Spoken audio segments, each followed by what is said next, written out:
Okay, so let's continue exploring the concept of electric flux, but now let's move from point particles to continuous distributions of charge, like the ones we've already explored. So say we have the infinitely large plane of charge, and we place charge, uniform charge density sigma on the plane, and we want to find the electric flux through, say, a cube. So here's a cube, and let's place the cube such that we can explore this calculation in different ways, in different ways that allow us to get some intuition here. So here's our cube, what it looks like in cross section. So this is the infinite plane, so it goes off to infinity that way and that way. And we're sort of looking at it inside the plane. If we're up here, then of course the plane would look to us like this, and we would see the charge distributed on the plane. That would be a little part of the plane. The plane would go off in all directions there. So we're inside the plane, and so we don't see the actual plane. We see the edge, and that's what this perspective is. And we have a cube, let's say, of side L, and we want the electric flux through that cube. So let's make some electric field lines. We know from the geometry of the charge, how the charge is distributed, that the electric field has to be pointing normal to the surface. So below here it's pointing that way. So these are some electric field lines. We actually know what the electric field is in magnitude. It's the same everywhere. But so now we care about it on the surface of our cube. So here it would be pointing that way. So let's make a few electric field lines here. That should be straight. Here, of course, they're pointing that way. Not that these field lines over here matter to us, but we'll just put them there anyway, because electric field lines are everywhere in space. In particular, we want them on the surface of our cube. So on the top surface, they look to us like this from our perspective.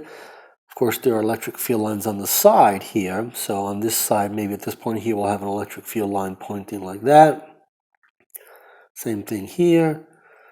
So we have to make these arrows all the same length. Okay, so let's calculate the electric flux through that cube. So we're doing this calculation where we're integrating the electric field over that cube. And maybe we should point out that we need the dAs, right? So on our cube, on the sides of the cube, so on this side, the dAs are pointing, so right here the dA, here's the dA, it's pointing that way. On this side, the dA is pointing that way. On the side that's facing us, it's pointing straight at us. On the side away from us, it's pointing directly away from us. Up here, let's put one with the field line. It's pointing along the electric field line, right? The same is true for over here, and so on over here. And over here, instead, the dA is pointing opposite of the field line. This should be straight down. Same thing is true over here, straight down.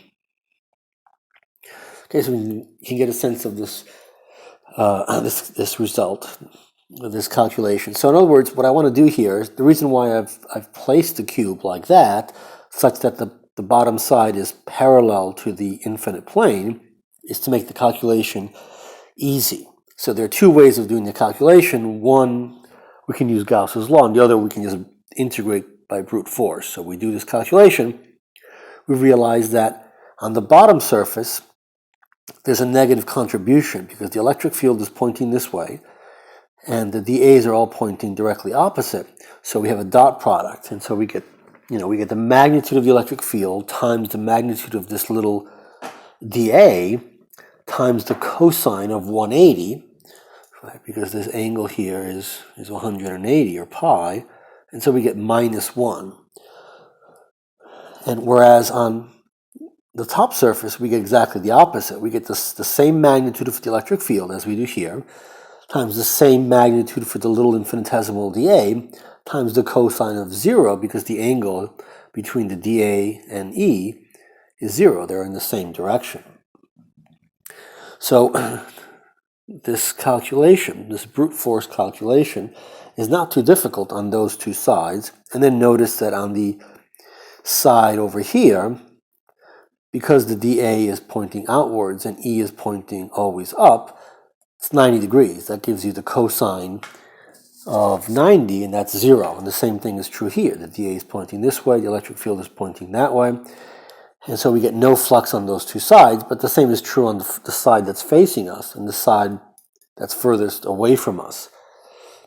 The dA is pointing out here, and the electric field is always up. The same thing is true for the electric field on the opposite side.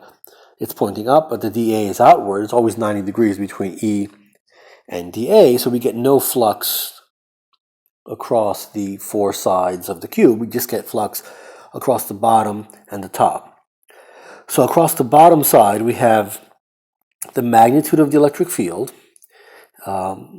So we actually know what that is, but it doesn't really matter. So let's just say magnitude of the electric field on the bottom side, which is the same as the magnitude on the top side, times the area here, which is L squared.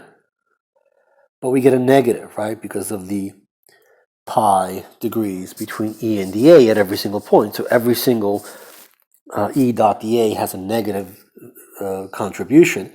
And so that's the flux across the bottom side. We get a negative flux.